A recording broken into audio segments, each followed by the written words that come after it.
अक्सर विद्यार्थी पूछते हैं कि हमें बहुत संघर्ष करना पड़ता है, लेकिन इस संघर्ष की परिभाषा मैं देखता हूं कि सीमित दायरे में रख दी है।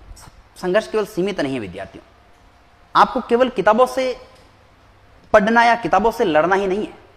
वर्तमान यदि भारत के परिप्रेक्ष्य में देखें तो आपको शासन व्यवस्थाओं से लड़ना पड़ेगा, आपको सरकार के द्वारा जो संस्थाएं बॉडीज निर्मित की गई बॉडीज से लड़ना पड़ता है, आपको जो संस्थाएं उन संस्थाओं को जो कार्य किया जा रहा है वो कार्य पद्धति से लड़ना पड़ेगा, आपको सामाजिक तानोबानों से भी लड़ना पड़ेगा, आपको अपनों से लड़ना पड़ेगा, क्योंकि आपकी सफलता में आपके संघर्ष में सबसे बड़े बाधक तत्व के रूप में अपने ही आते हैं।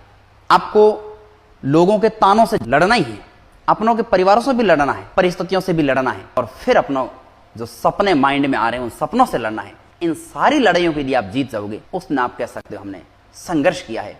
और संघर्ष के बाद में जो मुकाम मिलेगा उसका स्वाद आपके अलावा इस धरती पर और कोई नहीं जान सकेगा। बहुत मीठा होगा जिसकी शायद आप कल्पना नहीं की होगी। इसलिए संघर्ष को एक हताश के रूप में ना देखें, संघर्ष को स्वीकार करें, उसको हंसते हुए चेहरे के साथ स्वीकार करें, उसका आत्मसत्रीकरण करें, क्योंकि संघर्ष के बिना जीवन का अनुभव कहाँ है।